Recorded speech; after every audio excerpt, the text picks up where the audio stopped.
hanya dengan Rp15.000 per bulan, Anda telah turut berpartisipasi dalam menyebarkan dakwah bersama Tarbiyah Sunnah. Barakallahu fikum. Bismillahirrahmanirrahim. Assalamualaikum warahmatullahi wabarakatuh. Alhamdulillah wassalatu wassalamu ala Rasulillah wa ala alihi wa ashabihi wa mawalah. Wa ba'd.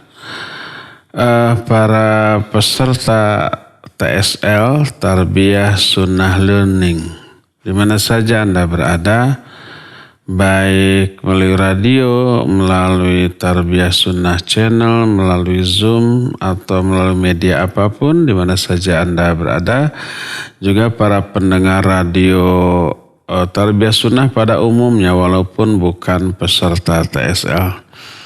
Alhamdulillah kembali kita berjumpa, bukan kembali Ketang, untuk yang pertama kali kita berjumpa dalam kuliah umum, khususnya bagi para peserta TSL dan sejak angkatan pertama sampai angkatan terakhir sekarang, entah keberapa, kelima ya. Materi yang kita angkat sekarang teh apa? Meraih keberkahan ilmu, menuntut ilmu di masa pandemi. Ada di masa pandeminya, menunjukkan beda ya. Di dalam keadaan normal berbeda dengan dalam keadaan adanya kasus COVID-19 ini ya. Kalau dalam keadaan normal kita ada kajian offline di beberapa masjid. Nah, karena musim pandemi terlalu berisiko apabila kita mengadakan kajian langsung secara offline, maka kita adakan secara online. Bagaimanakah dengan perbedaan keutamaannya? Tentu saja ada perbedaan yang jauh. Kajian langsung dengan kajian online. Karena apa? Karena berbeda juga masyaqqah dan pengorbanannya. Masyaqqah itu kesulitan. Masyaqqah itu penderitaan. Kesulitan atau masyaqqah, penderitaan yang dialami, dirasakan oleh orang yang hadir langsung di majelis ilmu jauh berbeda, lebih berat dibanding orang yang mendengar secara online.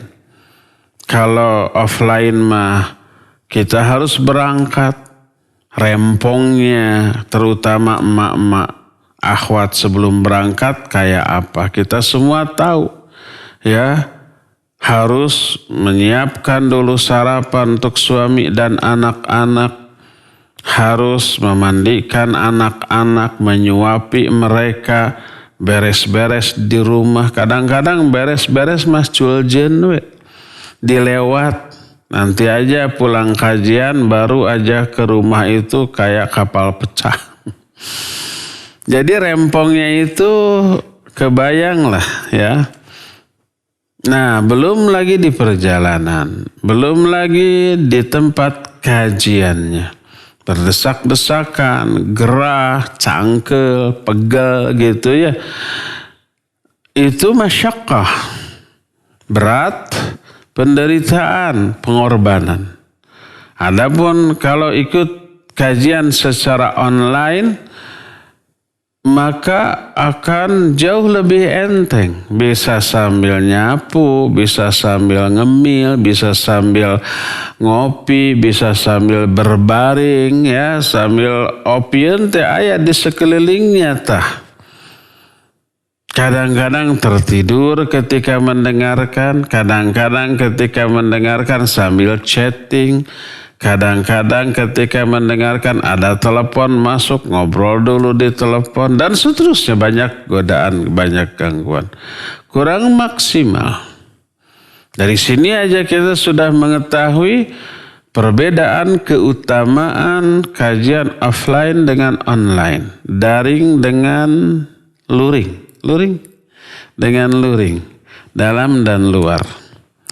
Daring dalam jaringan, luring, luar jaringan. Luar jaringan tuh offline itu kajian langsungnya. Jadi perbedaan keutamaannya jauh. Kajian langsung secara offline hadir di masjid jauh lebih utama.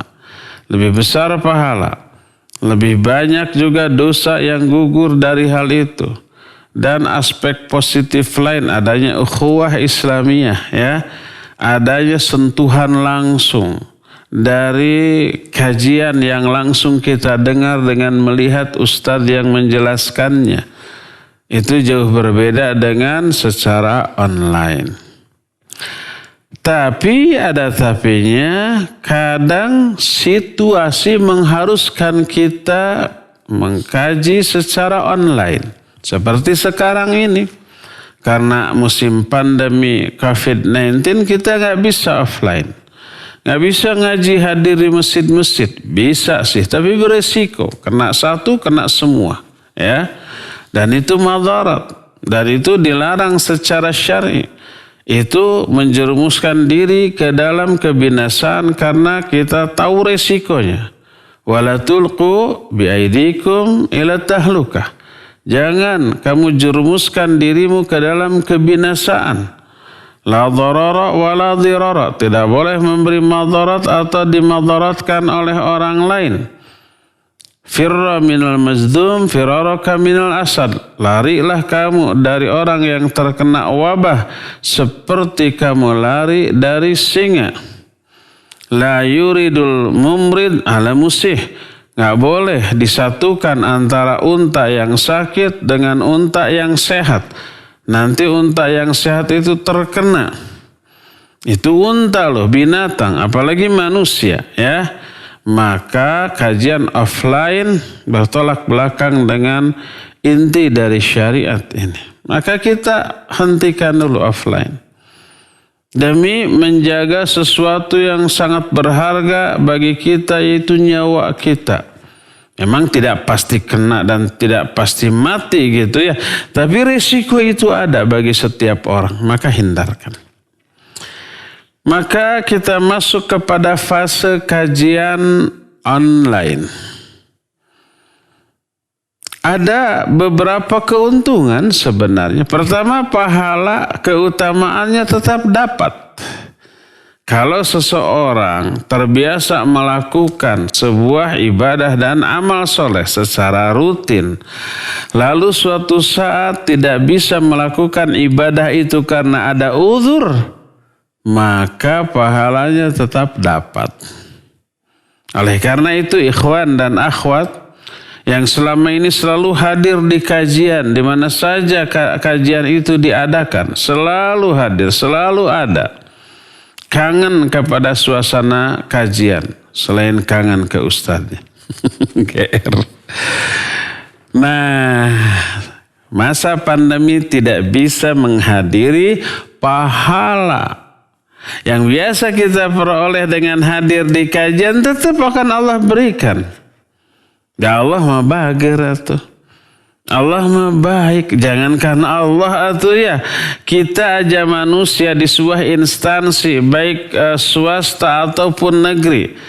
Ada karyawan yang selalu hadir setiap hari untuk bekerja. Suatu saat nggak bisa hadir karena sakit. Suatu saat ada karyawati nggak bisa hadir karena umpamanya hamil atau melahirkan. Atau kadang ada wanita yang ketika dapat dia tidak bisa bekerja karena mengalami sakit tertentu. Lalu tidak hadir. Apakah selama tidak hadir dibayar apa tidak? Tetap dibayar. Gajinya tetap utuh, tidak dipotong. Itu orang loh. Kenapa? Karena ada uzur. Tidak hadirnya itu bukan karena malas, bukan karena ingkar terhadap kewajiban, tapi karena ada uzur, ada alasan. Manusia aja kayak begitu. Apalagi Allah Subhanahu wa ta'ala yang sangat penyayang. Jangan sampai Allah melarang kita bunuh diri. Allah melarang kita menjerumuskan diri ke dalam kebinasaan. Allah melarang memberi madarat atau menerima madarat. Allah melarang menyatukan unta yang sakit dengan unta yang sehat. Itu karena sayang. Wala taqtulu anfusakum innallaha kana bikum rahima. Jangan kalian bunuh diri-diri kalian karena sungguhnya Allah sayang kepada kalian. Karena sayang Allah melarang bunuh diri. Karena sayang Allah melarang kita menjerumuskan diri ke dalam kebinasaan. Karena sayang nggak boleh kita memadaratkan orang, dimadaratkan orang. Karena sayang Allah kalau memberikan pahala nggak pernah setimpal tapi berlipat. Karena sayang, Allah tetap memberi pahala kepada seorang hamba yang rutin melakukan ibadah dan amal soleh, lalu ada uzur sehingga tidak bisa melakukan, tetap Allah kasih pahala tersebut. Makanya tidak perlu khawatir bagi orang-orang yang menginginkan pahala dengan kehadirannya di kajian-kajian. Di masa pandemi ketika kajian ini tidak bisa kita laksanakan, pahala tersebut kita tetap dapatkan. Cuma, ada cumanya. Tidak bisa hadir langsung, ada daring. Ada online. Yang di-share, diperdengarkan secara online melalui banyak media. Media radio, media sosial itu banyak. Ada Instagram, ada Zoom, ada Facebook, ada YouTube, ada Twitter kita punya nggak? Dan lain-lain sebagainya. Ya banyak. Tetap ikuti. Kalau tidak memiliki uzur untuk mengikutinya, maka pahalanya tetap dapat. Cuma ada resiko, yaitu kurangnya terkondisi ketika mengikuti kajian online. Karena apa? Karena kalau di radio ustadznya tidak terlihat. Kalau di TV, di Facebook, di YouTube, di Instagram terlihat. Cuma nggak bisa sekaligus ya melihat ustadz, ya melihat host, nggak ya? Karena fokus kameranya cuma kepada satu orang. Kok mau kameramen nggak pernah tampil tuh. Tapi perannya besar. Nggak ada kameramen nggak bisa kita online gitu ya. Nggak bisa menampilkan gambarnya. Maka ada kebosanan, ada keengganan, ada rasa haroream. Rasanya kurang mantap online mah, lewat radio mah asa kurang khusyuk.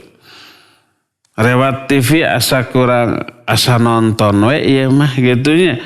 Lewat Facebook, YouTube dan lainnya tidak semantap langsung. Dari sini lahir rasa haroream atau malas. Turun semangat untuk mengikuti kajian. Otomatis keberkahan dari menuntut ilmu juga menurun, bahkan bisa jadi hilang. Bagaimana sih caranya agar kita tetap konsisten menuntut ilmu walaupun secara online? Nih, sebelum kita memasuki penjelasan tentang menuntut keberkahan dari menuntut ilmu di musim pandemi seperti ini, kita ingin memberikan support dulu. Dorongan, stimulan, trigger bolehlah dikatakan begitu. Untuk apa? Untuk memiliki semangat yang besar untuk tetap mengikuti kajian. Pangbibita, ya. Apakah pangbibita itu? Menjelaskan betapa utama dan dahsyatnya serta pentingnya ilmu dan juga menuntut ilmu. Kita akan memulai menjelaskan tentang keutamaan ilmu, nanti baru keutamaan menuntut ilmu. Pertama, ilmu itu Satu-satunya warisan para nabi yang bisa diambil oleh setiap orang. Siapapun orang itu, walaupun tidak ada keterkaitan keluarga. Tidak ada hubungan darah antara kita dengan Nabi kita Muhammad SAW. Tapi selama kita mencari ilmu yang bersumber dari beliau, kita adalah ahli warisnya. Sebagaimana sabda Rasul alaihi salatu wassalam tentang hal itu. Kata Nabi SAW, innal ulama warathatul anbiya. Wa innal anbiya lam yuwarithu dinaran wala dirhama. Wa innama warathul ilma. Faman akhadahu akhadha bihadin wafir. Sesungguhnya para ulama itu ahli waris para nabi. Jangan salah menerjemahkan. Ulama itu pewaris para nabi. Salah. Kita ada mata kuliah atau pelajaran ilmu faraid. Beda ahli waris dengan pewaris. Kalau pewaris mah yang mewariskan, yang memberi warisan. Kalau yang menerima warisan disebut apa? Ahli waris. Pewaris yang meninggal, yang meninggalkan warisan, yang memberikan warisannya kepada ahli waris. Innal anbiya warathatul innal ulama warathatul anbiya. Sesungguhnya ulama itu ahli waris para nabi. Karena mereka yang menerima warisan dari para nabi. Bukan pewaris, ingat ya. Pewarisnya siapa? Para nabi itu pewaris. Para ulama ahli waris. Innal ulama warathatul anbiya. Para ulama itu ahli waris para nabi. Wa innal anbiya lam yuwarithu dinaran wala dirhama. Sedangkan para nabi itu tidak mewariskan dinar dirham. Tidak mewariskan dolar atau real. Apalagi rupiah yang selalu terpuruk.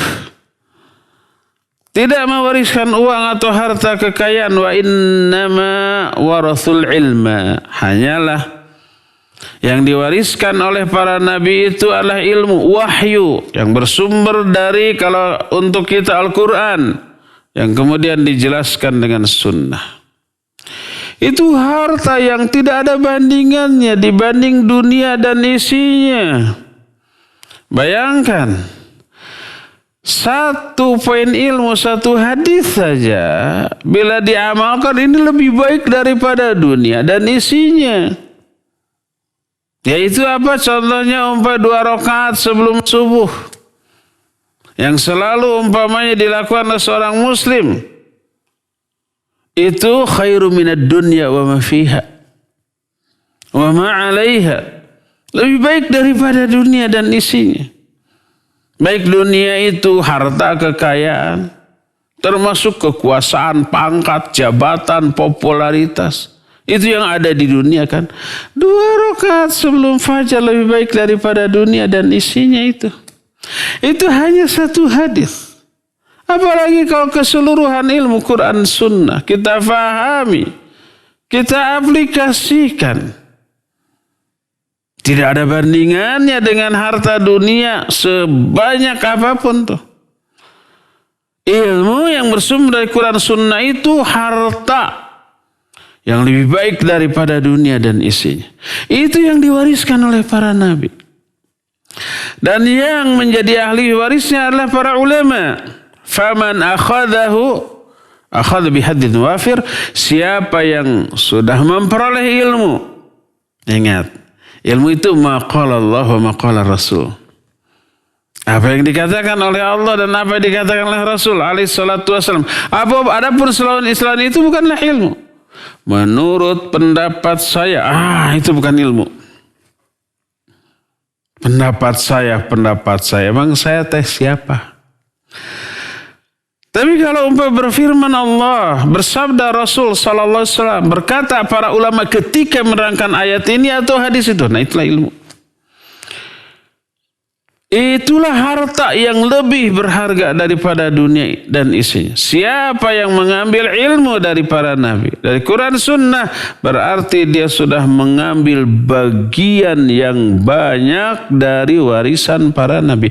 Makin banyak ilmu yang kita raup, yang kita tuntut, yang kita ambil, yang kita cari, makin banyaklah bagian yang kita peroleh dari warisan para nabi tersebut. Dan warisan para nabi itu bisa didapat melalui kajian-kajian. Bagi orang umum ya yang tidak sempat pesantren, yang tidak sempat kuliah ke universitas Islam di mana saja, hanya bisa umpamanya lewat kajian daring seperti ini, ya lakukan. Buru tuh harta yang lebih berharga daripada dunia dan isinya, yaitu Al-Quran dan As-Sunnah. Inilah keutamaan ilmu yang pertama. Harta yang tak ada bandingnya, tak ada tandingnya, lebih baik daripada dunia dan isinya. Kedua, pangbibita kedua, bahwa ilmu ini abadi. Apanya yang abadi? Pertama, manfaatnya. Kedua, keuntungan yang lahir darinya. Keuntungan yang lahir dari ilmu tersebut berupa amal. Maka manfaat dari amalan yang bersumber dari ilmu itu sampai ke terminal akhir dari kehidupan kita. Apa terminal akhir dari kehidupan kita? Akhirat. Kita ini sekarang berada lagi OTW kita ini nih. Lagi on the way nih. Lagi di tengah jalan. Menuju apa? Menuju terminal akhir nih. Sampai kapan? Sampai mati? Enggak. Setelah mati itu ada perjalanan lain yang lebih sulit. Lebih menakutkan. Dan lebih lama. Yaitu alam kubur. Alam barzakh. Sampai kiamat. Setelah kiamat terjadi, sebelum sampai ke terminal akhir, kita melakukan perjalanan yang lebih berat lagi.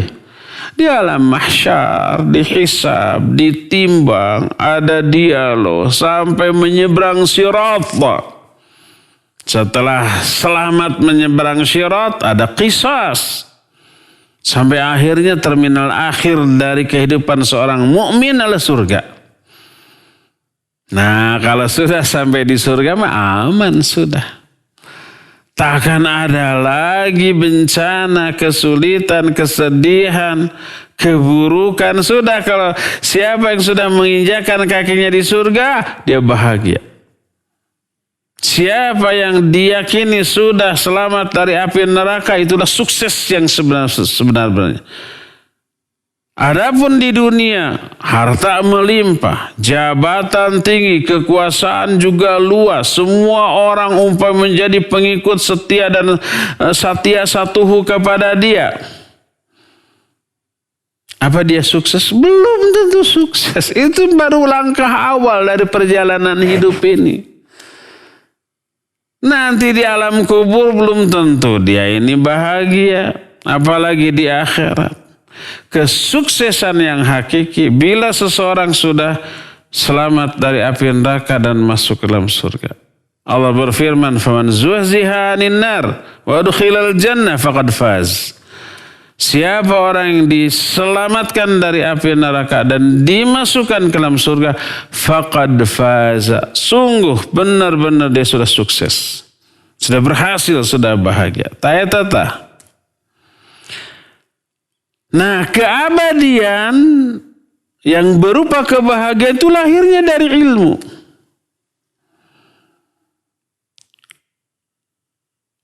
Sehingga orang-orang itu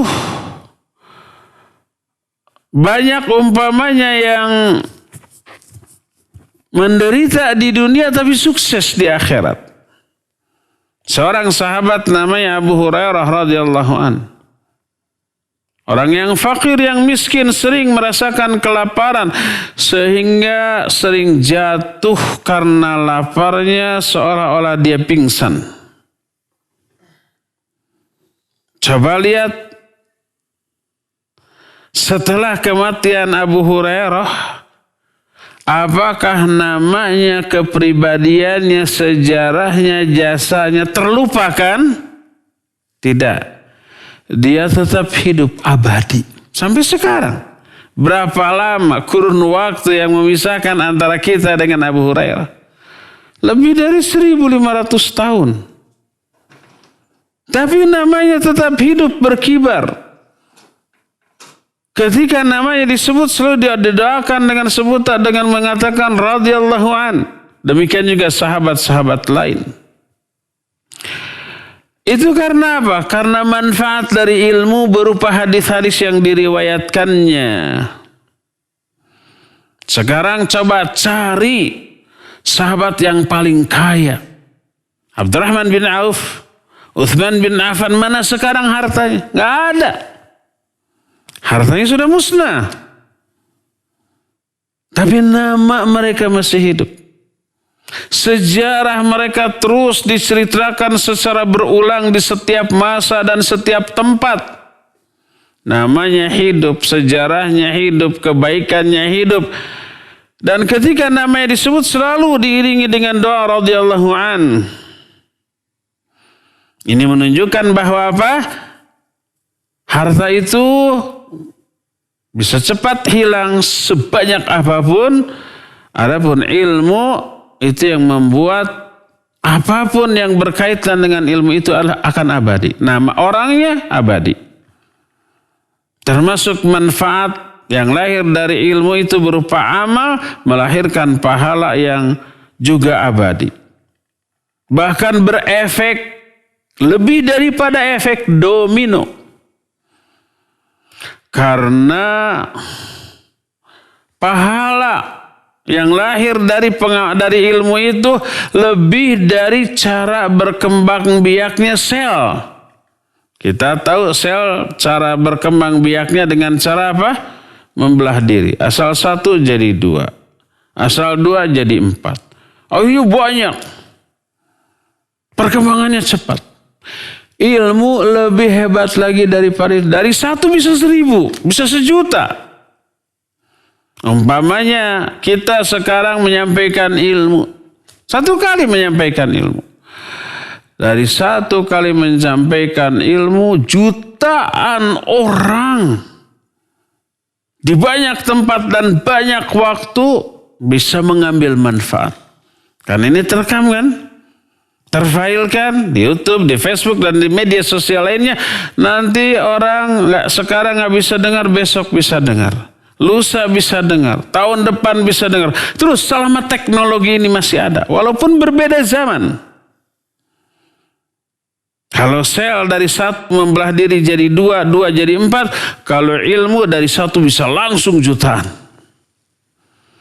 Dan pahala itu mengalir tidak hanya seumur hidup, tapi sampai kiamat. Terus manfaatnya sampai di terminal akhir dari kehidupan kita.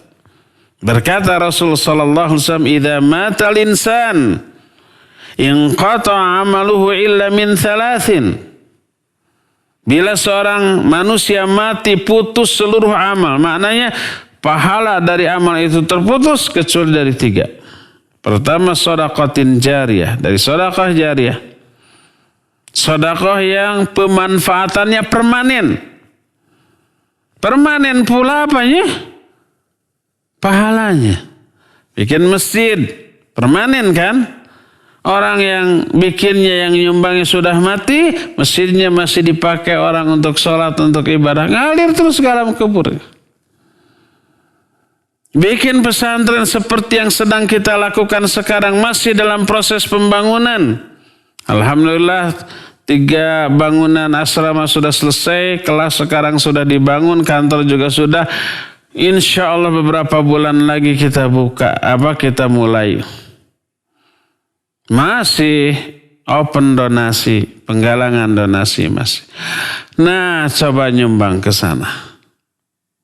manfaatnya permanen. Otomatis pahala mengalir terus walaupun kita yang nyumbangnya sudah mati. Tapi sumbangan kita ini masih bermanfaat bagi orang yang hidup. Ngalir terus pahalanya. Terus sampai kiamat. Sedekah jariyah. Kedua, au ilmin yuntafa'u bi, atau ilmu yang manfaat. Yang ketiganya, wa waladin sholihin yad'ulah, dan anak soleh yang selalu mendoakan orang tuanya. Tiga ini pahalanya ngalir terus. Pertama adalah sedekah jariyah, yang kedua adalah ilmu yang manfaat, ketiga anak soleh. Miliki itu ketiga-tiganya. Sedekahlah yang sering,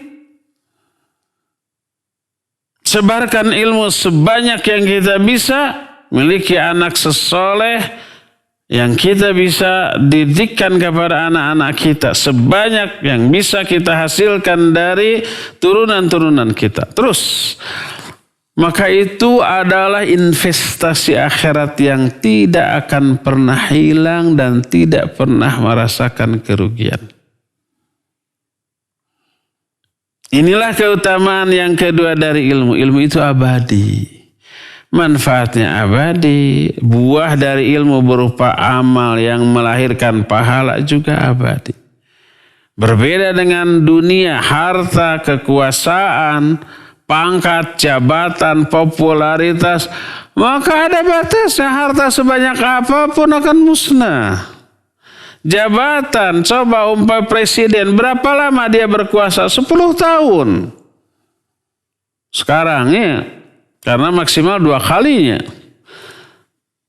Gening dulu Pak Harto 32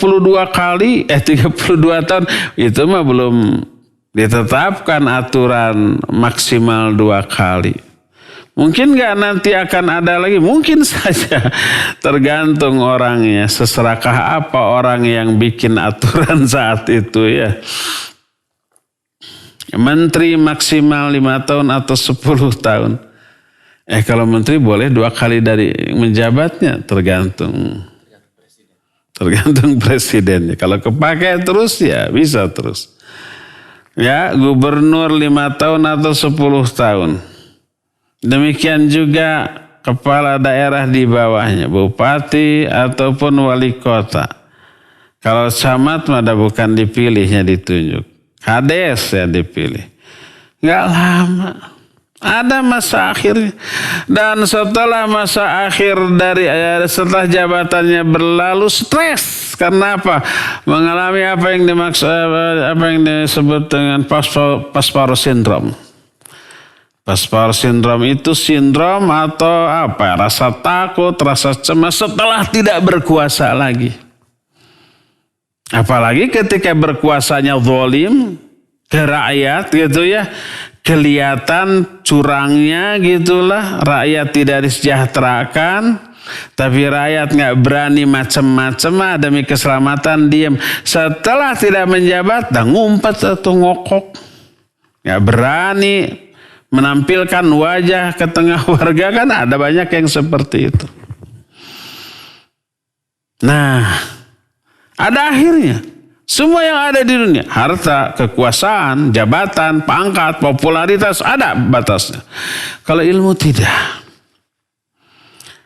Berdasarkan hal itulah maka ilmu abadi, sedangkan selainnya adalah binasa. Ini keutamaan yang kedua. Keutamaan yang ketiga,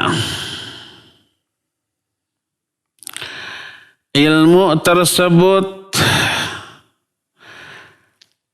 tidak sulit dan tidak berat membawanya dan tidak membutuhkan tempat untuk menyimpannya.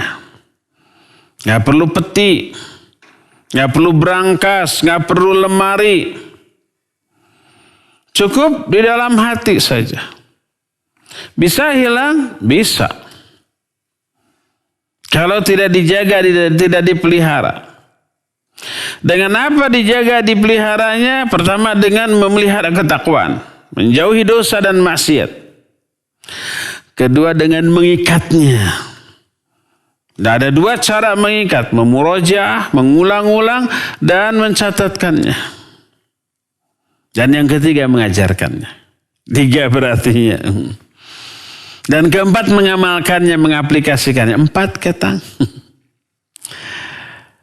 Jadi ada 5 cara memelihara ilmu di dalam dada kita.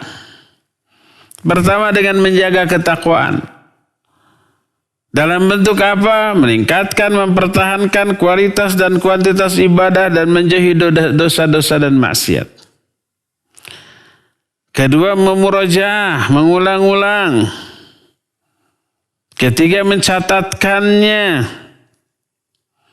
Keempat, mengajarkannya. Dan kelima, mengamalkannya, mengaplikasikannya. Cukup. Hanya satu tempatnya, di dada sudah. Adapun harta, harta mah nggak bisa disimpan di dada, disimpan di ingatan, nggak. Harus ada apa? Brankas, ada lemari, harus ada tempat. Mobil umpamanya harus ada garasi, makin banyak mobilnya harus banyak garasinya. Dan selain umpamanya tempat, harus ada dokumentasi. Mobil tanpa dokumentasi, tanpa STNK, tanpa BPKB mah nggak ada harganya. Murah meriah. Tanah, rumah, toko, bangunan apapun harus ada dokumentasinya. Kalau nggak ada itu ribet kita. Nggak bisa dijual, nggak bisa dan seterusnya. Sehingga memiliki harta, apapun bentuknya, menyulitkan, memberatkan. Berbeda dengan apa? Berbeda dengan ilmu. Ilmu nggak perlu tempat. Tapi tetap ada upaya untuk menjaganya. 5 poin tadi itu cara menjaga ilmu. Pertama, menjaga ketakwaan. Kedua, mengulang-ulang memurojaah. Ketiga, mencatatkannya. Keempat, mengajarkannya. Dan kelima apa tadi? Mengamalkannya. Selain ilmu tidak butuh tempat yang banyak, tidak seperti harta.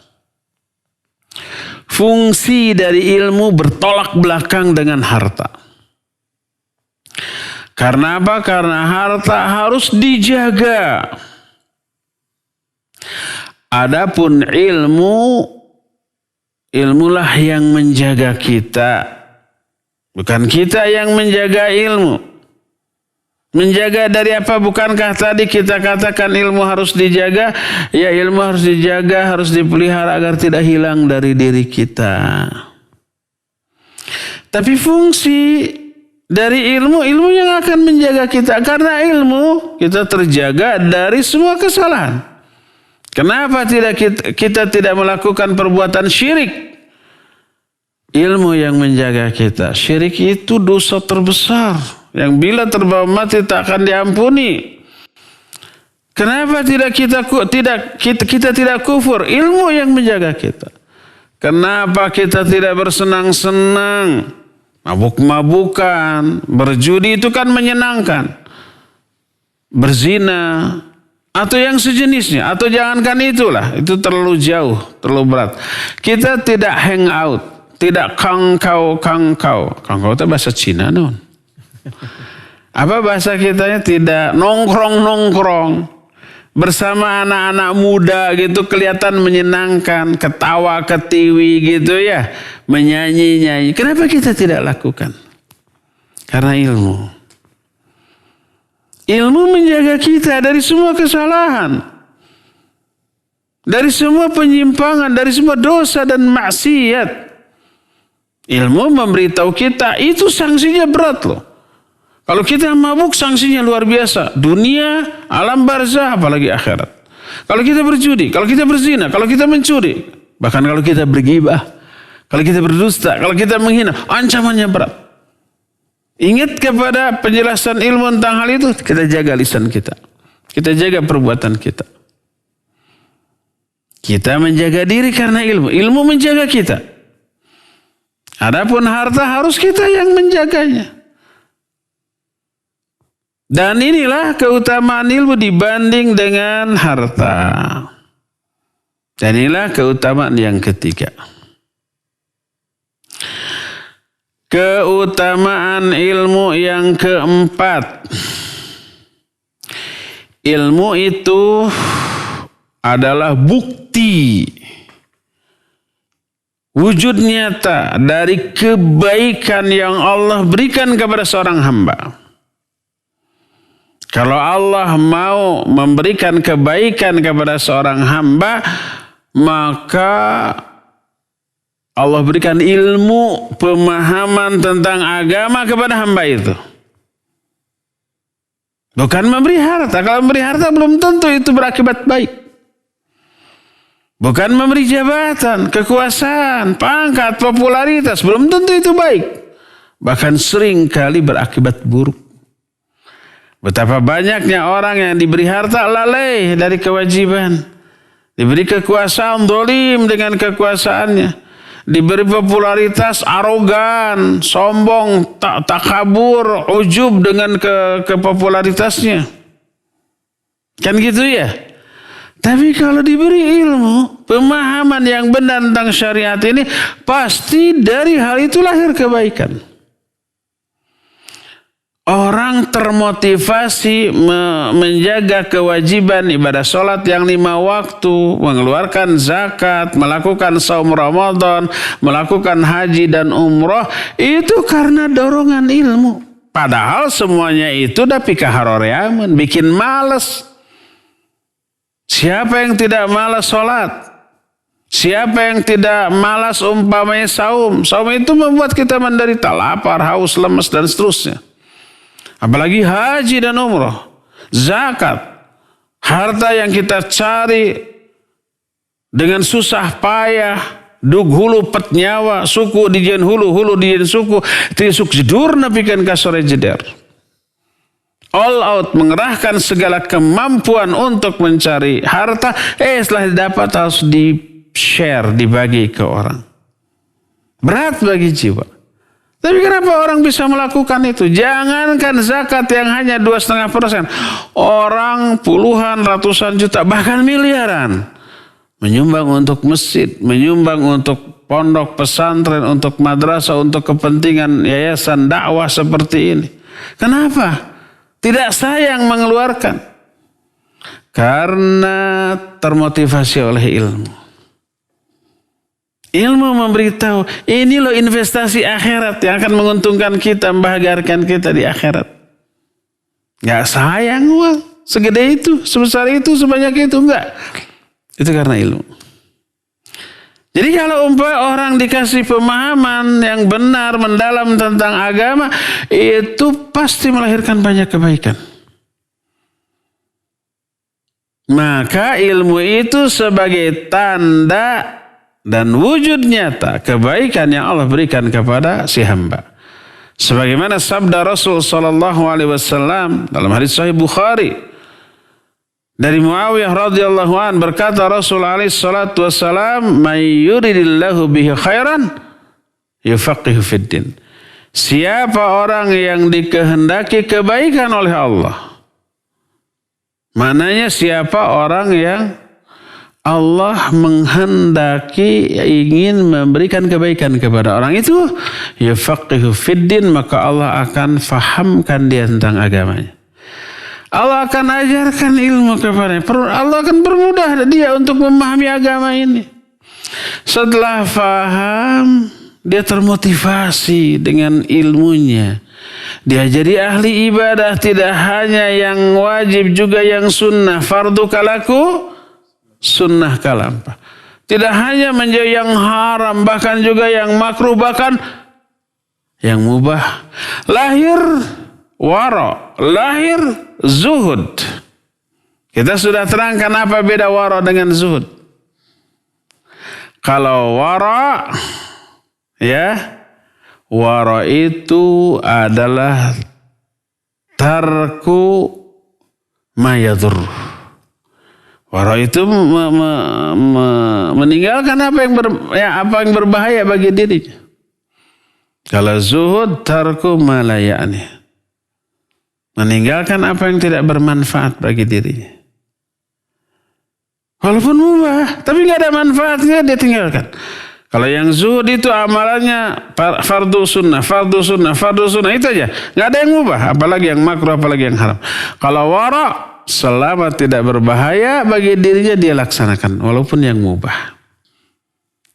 Yang wara itu masih mengamalkan yang mubah, kalau yang zuhud enggak, antara sunnah wajib. Lahir banyak kebaikan tuh dari hal itu. Lahir ibadah yang intensif, berkualitas, berkuantitas, dan juga lahir kemuliaan akhlak. Itu dari ilmu. Makanya sebagai tanda bahwa Allah menghendaki kebaikan bagi seorang, sebagai tanda bahwa Allah mau memberikan kebaikan kepada seorang, Allah bikin orang itu faham tentang agamanya. Inilah poin yang keempat. Kita hanya 4 poin saja dulu ya. Dan semua keempat-empat itu bisa kita raih melalui thalabul ilmi dengan sistem daring atau online ya. Cukup sampai di sini saja dulu, waktunya terbatas yang kita miliki. Kita sekarang masuk ke sesi tanya jawab. Wassallallahu ala nabiyina Muhammadin wa ala alihi wasallam. Mangga, Cep. Syukran Ustadz atas pemaparan materinya. Baik, ikhwati manazani Allah wa iyyakum, para peserta kajian umum atau kuliah umum Tarbiyah Sunnah Learning angkatan pertama sampai angkatan kelima. Kami mengundang kepada antum baik yang menyimak melalui radio Tarbiyah Sunnah 1476 AM atau Tarbiyah Sunnah Channel ataupun di aplikasi Zoom. Silakan yang akan bertanya bisa melalui line telepon di nomor 0228686267 atau bisa melalui pesan singkat ke nomor 081122714776 atau juga di aplikasi Zoom. Ya, kita akan angkat terlebih dahulu dari telepon. Halo. Baik. Nampaknya belum ada. Kita angkat dari peserta TSL melalui pesan WhatsApp. Bagi orang tua yang anaknya mondok, niat yang tepat bagi orang tua itu seperti apa Ustadz? Dan bagaimana menasehati anak yang mondok supaya niatnya benar-benar lurus ikhlas karena Allah ingin benar-benar mendapatkan ilmu yang bermanfaat? Silakan. Baik, barakallahu fiik. Ada pertanyaan, tidak disebut namanya, anonim. Bagaimana niat yang benar bagi orang tua ketika menyekolahkan anaknya? Niat yang benar adalah mencetak, menginginkan anaknya menjadi anak yang soleh atau solihah. Dalam bentuk ini, bukan hanya agar pintar semata-mata. Pintar tapi tidak soleh dan solihah, nyebelin, bikin kesel orang tua. Dia hafidh Quran umpamanya. Dia faham ilmu-ilmu syar'i umpamanya. Tapi tidak diamalkan, tidak diaplikasikan. Kerjanya main umpamanya.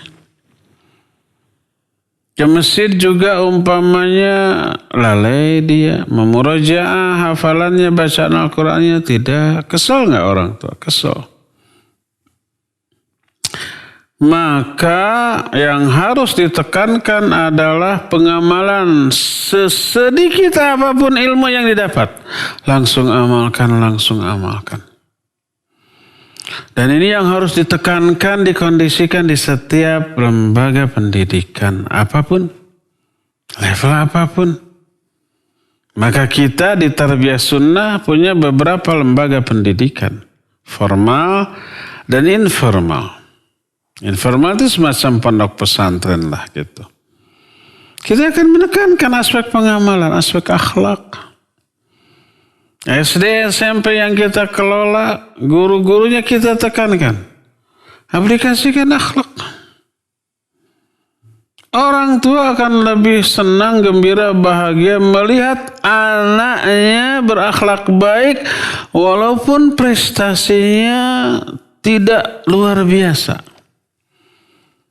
Umpamanya anak SD atau SMP yang mondok, begitu pulang ke rumahnya dalam rangka liburan, sebelum orang tuanya bangun, si anak itu sudah bangun duluan. Jam 3 bangun, kedengaran dia itu tahajud. Ba'da sholat subuh, murojaah, menghafalan Al-Quran. Setelah beres itu umpamanya dia ikut bantu-bantu ibunya, nyupir, nyuci piring, ya, nyapu, ngepel. Anaknya umpamanya begitu.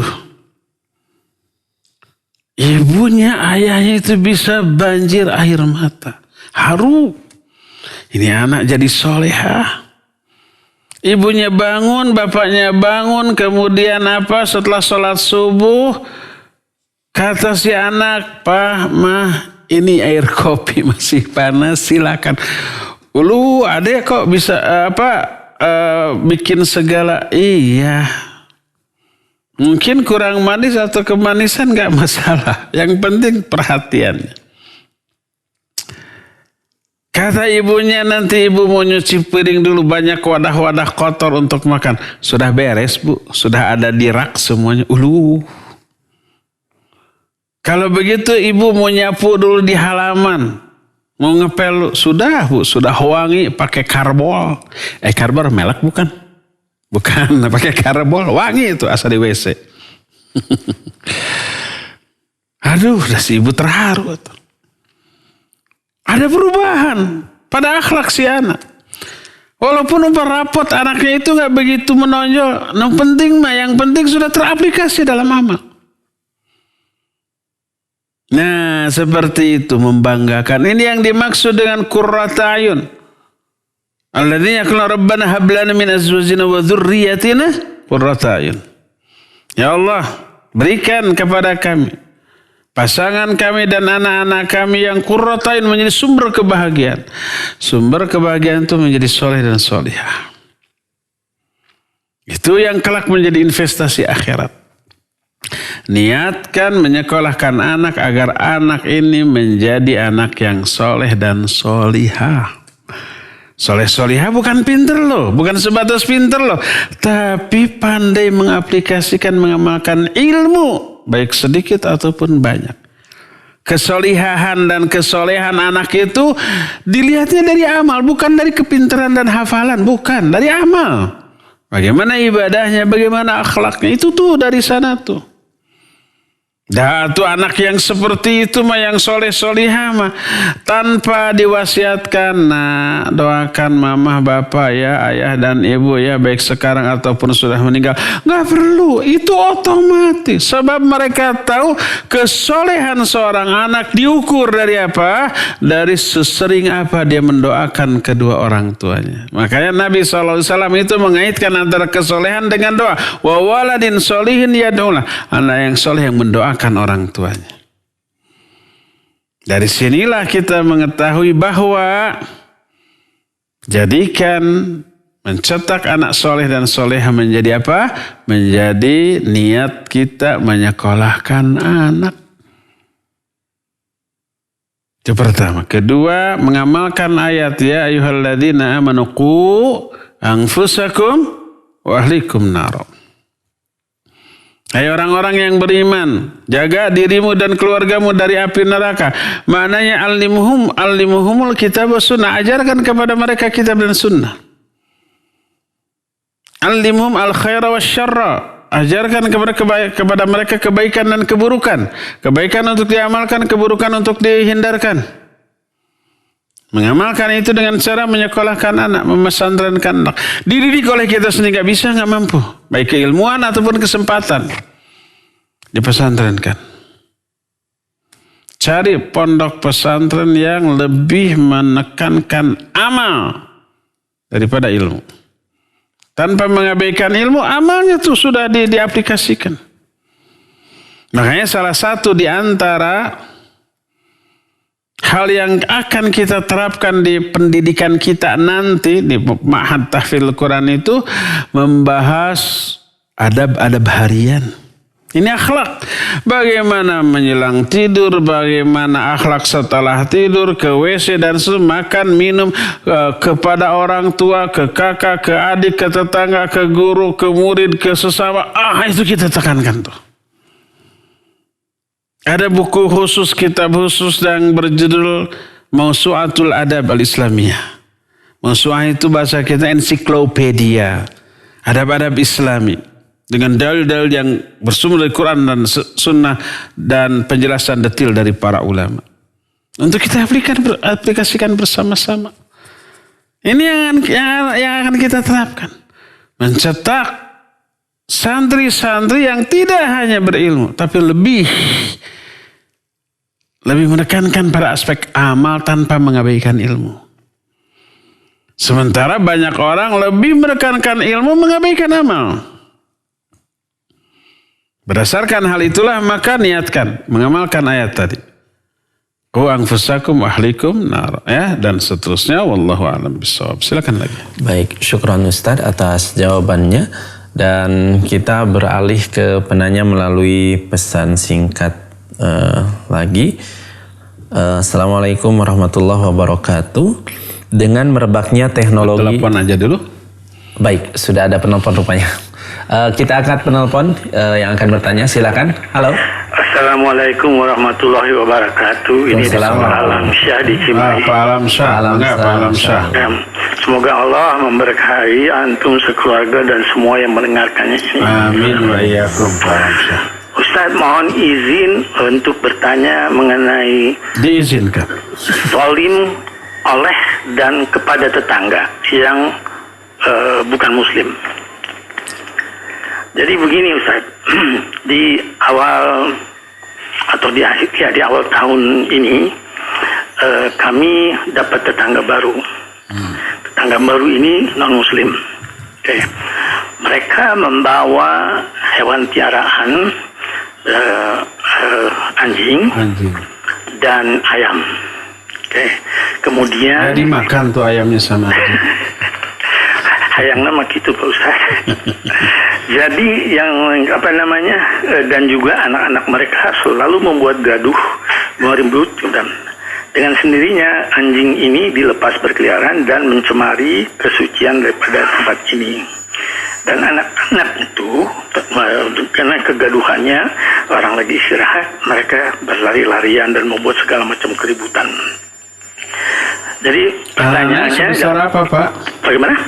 Seusia berapa? Umur satu umur kira-kira umur 7, yang satu umur 10. Dan ada anak tetangga lainnya juga, tapi mereka cuma punya anak-anak yang seumur, tapi jadinya membuat kegaduhan, keributan setiap waktu istirahat, pagi, sore, siang, dan malam. Pertanyaannya, kan ada perintah dari Allah melalui Rasulullah SAW bahwa kita harus hidup dengan baik dengan para tetangga kita. Tidak boleh menyebabkan mereka menjadikan tidak nyaman dengan kehadiran kita. Tetapi ini tetangga baru Pak ya, Ustaz. Nah, pertanyaan saya, bolehkah kita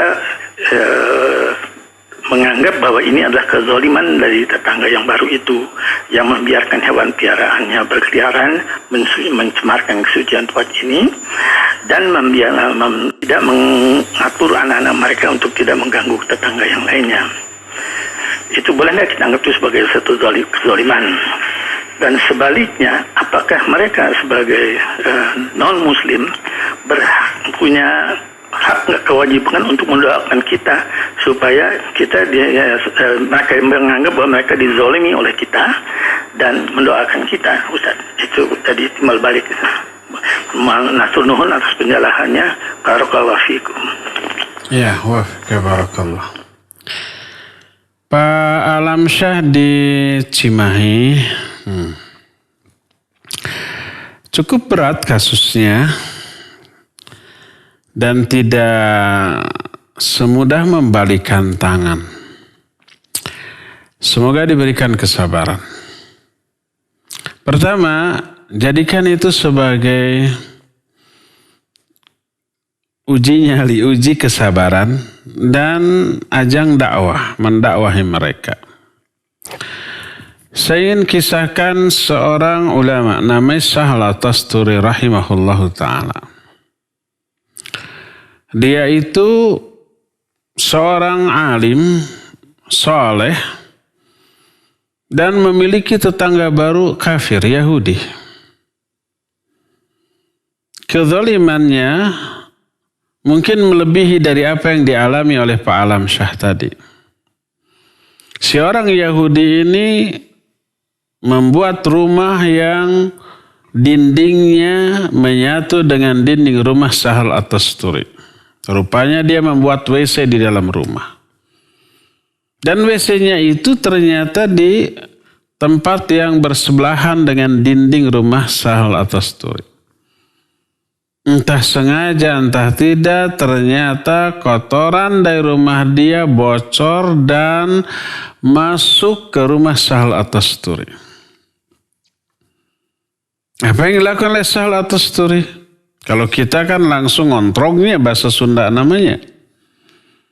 Ini mah enggak. Kotoran yang masuk ke rumah dia dari WC tetangga yang Yahudinya itu dia tampung dengan ember selama siang hari. Malam harinya dia buang ke tempat memang pembuangan kekotoran, bahasa kitanya jarian. Begitu terus. Dan itu berlangsung selama 15 tahun. Bayangkan, sabar. Nggak ada komplain, tidak ada juga protes, apalagi marah-marah. Sampai akhirnya Sahal At-Tasturi ini sakit keras. Dia merasa akan mati. Maka dalam kondisi sakit seperti ini dipanggillah tetangganya yang Yahudi. Datanglah si tetangganya itu. Ada apa ya Syekh? Memanggil saya. Kata Sahal At-Tasturi, saya sakit keras, saya khawatir mati. Seandainya saya tidak khawatir kamu akan berbuat seperti ini kepada orang lain, saya tidak akan memberitahukan hal ini kepadamu. Ada apa memang? Coba lihat tuh sebelah sana. Diperlihatkan ruangan di mana kotoran si Yahudi ini masuk ke rumah Sahal At-Tasturi. Maka kaget dia. Wah, kotoran dari rumahnya masuk ke rumah Sahal. Dia bertanya, sejak kapan ini terjadi? Sejak kamu pindah ke sini 15 tahun yang lalu. Bayangkan, dia bilang, engkau bersabar selama 15 tahun seperti ini dan tidak pernah komplain apapun kepadaku. Iya. Maka mendengar itu dia terharu. Kemudian dia berkata, mudda yadaka ya Syekh. Ulurkan tanganmu ya Syekh. Diulurkan tangannya, diterima. Kemudian dia bersyahadat asyhadu an la ilaha illallah wa asyhadu anna Muhammadar Rasulullah. Saat itu juga masuk Islam. Jadi kemuliaan akhlak ini menjadi dakwah bagi dia. Akhirnya si Yahudi itu masuk Islam. Ini yang pertama. Kedua, ya kalau kita mampu bersabar dan tetap berbuat baik, lakukan. Kedua, kalau umpamanya kita tidak bisa bertahan dengan kondisi seperti itu, maka sampaikan dengan sebaik-baik cara. Dengan tersenyum, tidak emosi, dengan bersikap welcome kepada tetangga baru tersebut. Beritahukan bahwa kami Muslim dan sebagai Muslim tidak boleh menyentuh apapun yang berhubungan dengan anjing, termasuk air kencingnya dan seterusnya, karena mengganggu ibadahnya. Karena setiap hari keluar ke masjid, ya mungkin ada anjing tersebut berkeliaran, kita khawatir dia mengikuti, menjilat dan seterusnya, madarat bagi itu. Sampaikan dengan sebaik-baik cara, dengan ekspresi yang ramah, tidak menunjukkan emosi, ya, maka itu insya Allah menjadi dakwah bagi dia. Dengan cara yang baik seperti itu, insya Allah dia tidak akan tersinggung dan menghargai kita. Sekali nggak diikuti, 2 kali nggak diikuti, terus-terusan. Kalau terus-terusan tidak, malah arogan. Malah umpamanya dia itu nggak mau tahu, itu urusan lu lah. Jangan usik kehidupan gue. Padahal si gue itu mengusik kehidupan kita gitu kan ya. Nah ya tempuh saja jalur hukum. Coba riungkan dengan RT dan RW setempat. Kalau umpamanya RT RW atau tetangga setempat sama-sama merasa terganggu seperti kita, mungkin atas nama pemerintahan tingkat RT atau RW memanggil dia untuk kemudian meminta pengertiannya agar anak-anaknya dijaga. Kalau dia menyatakan namanya juga anak-anak lain banyak tapi tidak seperti dia. Sebelum Anda datang, anak-anak seusia anak-anak kalian tuh banyak, tapi tidak seperti itu, tidak mengganggu. Karena orang tuanya peduli, orang tuanya mendidik, gitu aja. Nah, kalau sampai level RT atau RW juga nggak bisa, malah dia menantang. Apa ke RT RW? Baru RT RW aja arogan. Nah, apa yang harus dilakukan? Wallahu a'lam bishawab. Saya tidak tahu apakah kita bisa melaporkan hal ini ke aparat kepolisian atau tidak. Ceritakan saja kepada polisi, ini mengganggu gitu ya. Khawatir nanti ada muncul konflik horizontal antar tetangga, maka aparat ini tidak bisa diam. Ya, coba minimal konsultasikan, Pak, di rumah saya, tetangga saya begini, khawatir ada konflik horizontal nanti, gimana, minta arahan ya. Mudah-mudahan nanti ada solusi dari hal ini. Wallahu a'lam bishawab. Silakan terakhir ya. Baik, syukran Ustaz atas jawabannya. Kita beralih ke penanya selanjutnya melalui pesan singkat. Beliau merupakan anggota dari TSL juga. Bismillah, Assalamualaikum warahmatullahi wabarakatuh. Dengan merebaknya teknologi dan aplikasi-aplikasi untuk kajian online, maka kajian-kajian online yang juga semakin marak, Ustaz. Bervariasi dan kadang waktunya persis sama. Bagaimana cara memilih prioritas ilmu atau kajian mana dulu yang diikuti? Jazakumullahu khairan. Silakan Ustaz. Ya, wa jazakallahu khairan. Pertama yang diikuti itu yang lurus, akidahnya, manhajnya, pemahamannya, keilmuannya. Pilih ustadz yang lurus, ya. Itu pertama. Kedua, kalau semua ustadz itu sudah direkomendasi sebagai ustadz yang mautsuk aqidatan wa manhajan. Masuk itu terpercaya, akidahnya lurus, manhajnya lurus, pemahamannya benar, gitu ya. Keilmuannya sama atau kurang lebih ya. Kalau toh berbeda juga tidak begitu jauh perbedaannya, ya. Mana yang harus dengar si itu atau si ini? Bebas saja. Mau milih itu tanpa merendahkan yang ini, memilih yang ini tanpa memojokkan yang itu. Tergantung selera. Mungkin karena kecocokan dengan metodologi ustadz yang menyampaikannya. Saya lebih ke sini, lebih menyentuh umpama. Kalau di sana terlalu liar. Atau tergantung materi. Ustadznya sama-sama menarik, sama-sama favorit saya. Tapi materi ini sedang saya butuhkan daripada materi yang itu. Boleh bebas saja yang mana yang kita suka, ya. Tidak harus bingung mana ini apa itu, dua-duanya ingin gitu ya. Kalau makanan borong dua-duanya. Nah, kalau keilmuan bisa dua-duanya bisa. Umpamanya mana yang live. Kalau dua-duanya live, mana yang lebih kita butuhkan? Nanti yang itu bisa didengar rekamannya. Kan ada, bisa dicari di YouTube, bisa dicari di Facebook. Kalau nggak didapati, minta ke studio yang memutar kajian tersebut. Minta rekaman ustadz yang kemarin materi ustadznya Minta dikirim linksnya atau rekamannya, videonya dan seterusnya. Jadi tidak harus dibenturkan, yang satu diambil, yang lain ditinggalkan. Enggak harus seperti itu ya. Silakan bebas-bebas saja. Wallahu a'lam. Bonus satu lagi. Kita akan angkat penanya melalui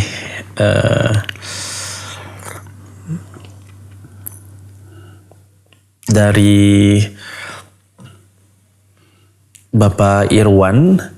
Bagaimana agar dalam proses menuntut ilmu bisa istiqomah dan terhindar dari berbagai subhat, dikarenakan kajian daring tentu godaannya berbeda dengan kajian offline. Ustaz, silakan. Inilah yang sedang kita bahas. Tadi sudah diterangkan kajian daring banyak godaannya, banyak kendala, ya. Kendalanya, godaannya tadi kurang serius, bisa sambil baring-baring akhirnya ketiduran. Bisa sambil chatting, akhirnya kurang konsentrasi. Bisa sedang khusyuk, umpamanya ketika daring tersebut ya, di kamar sendiri ditutup. Anak-anak gak boleh masuk. Ibunya juga gak boleh mengganggu. Siapkan mushaf Al-Quran, siapkan buku catatan, siapkan pulpen. Menulis khusyuk. Ya, tiba-tiba kering telepon. Teleponnya lupa. Di switch off, di flight mode. Flight mode di mode pesawat ya. Artinya nanti nggak akan ada yang masuk apapun, baik WA, SMS, media sosial ataupun panggilan. Tamu, Assalamualaikum, bukan, mungkin saja ya. Nah, iya betul. Bagaimana caranya agar istiqamah? Ya, ini nanti menyangkut dua hal, teoritis dan juga praktis. Ya, untuk menyangkut praktisnya untuk urusan-urusan teknis saja. Ya, nah teoritisnya ini yang sedang kita bahas. Pertama, tumbuhkan motivasi besar tentang pentingnya ilmu, sehingga kita itu kabita, tergiur, tertarik, teriming-iming dengan ilmu. Caranya gimana? Tadi mengetahui keutamaan ilmu. Ini kita sudah baru 4 poin tuh tadi ya, dan poin-poin lainnya masih ada yang belum tersampaikan. Itu aspek teori ya. Yang kedua, berdoa kepada Allah, meminta kepada Allah agar Allah memudahkan kita. Ya, ketiganya apa? Ketiganya ada ikhtiar syar'i namanya. Ikhtiar yang mungkin tidak langsung berkaitan dengan teknis menuntut ilmu, tapi syariat memerintahkan. Yaitu apa? Tingkatkan ketakwaan, tingkatkan ibadah, tingkatkan amal soleh, jauhi dosa, jauhi maksiat. Karena ketakwaanlah yang menyebabkan Allah memudahkan kita untuk mempelajari ilmu. Allah sendiri menjamin dalam Al-Quran, in tattaqullaha yaj'al lakum furqana. Kalau kalian bertakwa kepada Allah, Allah akan kasih kalian furqan. Furqan itu ilmu. Wattaqullaha wa yu'allimukumullah. Bertakwalah kalian kepada Allah, maka Allah akan memberikan ilmu kepada kalian. Jadi, wa may yattaqillah yaj'al lahu makhraja. Siapa yang bertakwa kepada Allah, Allah akan berikan jalan keluar. Wa may yattaqillah yaj'al lahu min amrihi yusra. Siapa orang bertakwa kepada Allah, Allah akan permudah semua urusannya. Allah akan mudahkan semua urusan-urusannya, ya.